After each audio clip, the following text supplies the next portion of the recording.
Spain has finally asked Europe for financial help for its banks. It follows sizable bailouts for Greece, Ireland and Portugal, of course. In fact, the Spanish Prime Minister, Mariano Rajoy, is giving a news conference right now. We'll bring you the details of what he has to say later on and how he's termed this bailout. Well, actually not as a bailout, that's how he's termed it. But as politicians look at how to solve the current crisis, could greater integration be the answer? I'm joined now by the leader of the United Kingdom Independence Party, UKIP, of course, Nigel Farage, and the former Mayor of London, Ken Livingstone. Very good morning to you both. I mean, do you both agree, Nigel, do you agree that European integration or Eurozone intervention is the best way forward if they want to keep the euro alive? I think it's absolute madness. You know, it is the reinforcement of failure. The better thing to do, the braver thing to do, is to recognise that those Mediterranean countries should never have joined the euro in the first place. And that actually, by keeping everything propped up with bailout after bailout, and another one bites the dust we hear this morning with Spain, all we're doing is prolonging the misery. We've got countries here that are now trapped inside an economic prison. Youth unemployment rates over 50%, desperation, large-scale public protest, and unless they get out and devalue and put some stimulus back into those economies, I am fearful for the human cost, let alone the economic cost in those countries. So no, let's break it up in an orderly fashion. And worth the huge collateral damage in the interim. I mean, well, that collateral damage, consequences of things like that. That damage is going to happen anyway, and all we're doing is making sure that when it does come, it'll be even bigger. Okay, have done with it, Ken Livingstone. Let those that not often I agree with Nigel, but that's exactly the right analysis. The euro should have been currencies in economies of a sort of equal strength, like a northern bloc of countries built around Germany, Austria and the so UK. On. The UK and France could just about have made it in, but none of the Mediterranean countries can. And after the Spain problem solved, it will be on to Italy.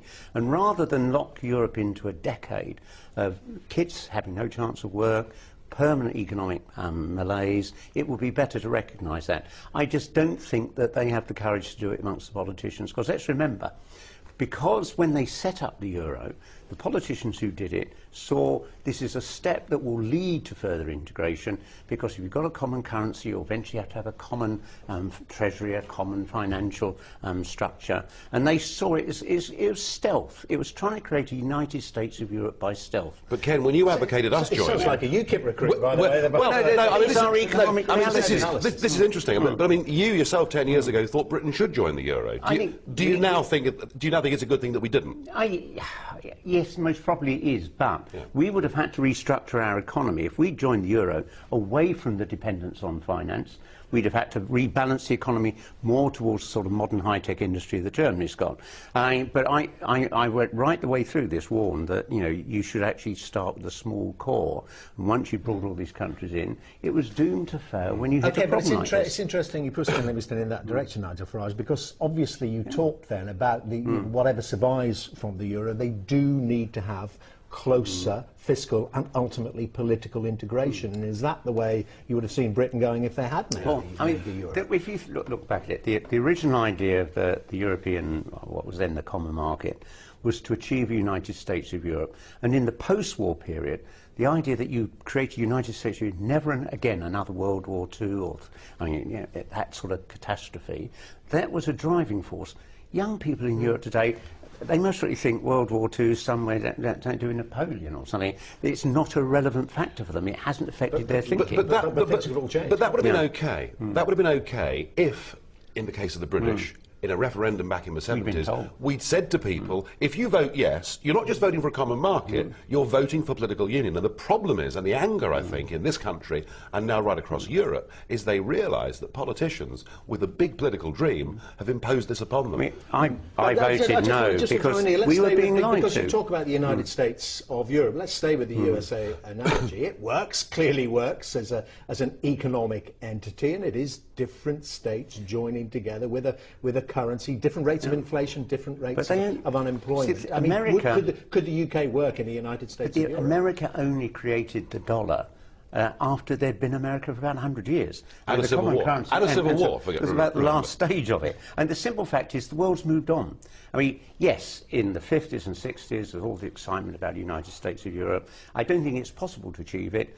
The separate nations won't give up their identity. We need to recognise this should be a trading bloc. And Britain should be orientating itself not towards further integration into Europe, but to seeing investment from China and India and Brazil. This is wonderful. I can't believe what's happening well, here. You know, since you lost the election, I mean, you know, there's a place where I agree. I've been saying this for years. He is absolutely right. And there's been a lot of talk about George Osborne's piece this morning, you know, where Osborne says that you know, Europe must push on to a full union, which I find astonishing. But we ourselves, he said in the article, must integrate more deeply in the single market, particularly in financial services. And Ken's point's the important one. We've got to refocus Britain towards being part of a global economy and not just focus on Europe. Just specifically on that, I mean, you know, whether we like it or not, I mean, financial services is still a huge earner. You knew that while you were the Mayor of London, a huge earner, not just for London, but for the whole economy. And this financial transaction tax, they're pushing ahead with that. We've got, I mean, you've got to have a range of jobs, as Germany has. It's kept its manufacturing, it's modernised it and upgraded it, and it's got a better working class people in Germany to get the chance of a good, secure job with a decent pension. We allowed all of our manufacturing to be wiped out. We need to rebuild and rebalance our economy. We're much more likely to do that, focusing on China and India and Brazil, because whatever happens with the euro, however Europe goes, there's never going to be great dynamic growth coming out of Europe. We should be looking at the areas that for the next century will dominate the world economy. Ken, let them come to London. Which is why we've got to leave the EU, because part of being an EU member means we are forbidden from making our own trade deals across the rest of the world. I've just come back from Switzerland, a little country that trades with Europe freely, but is able to forge her own. So she has a free trade deal with Japan, and we don't, and that must be the way forward for us. Okay, but we have been discussing the world as you wish it to be, or Europe as you wish it to be, in terms of the breakup of the euro. From Angela Merkel, that's not going to happen. She says it stays together. How does Britain then deal with that situation while that progresses? Well, in a sense, Nigel might get what he wants by stealth, that we remain part of what is a trading bloc, but the rest of it becomes much more politically integrated, and we just have to live with it. Okay, a referendum, and we know what you think. Referendum, Ken Livingstone? I mean, well, a referendum on in or out, that's fine if people want to have it. I don't think you can leave the trading bloc. I just don't think there's any desire in Germany or anywhere else for a United States of Europe anymore. No, that's the point. Euroscepticism isn't just in Britain, it's right across the whole of the continent now. Okay, well, gentlemen, thank you all very much indeed. Ken Livingstone, Nigel Farage there, and you're watching Monahan.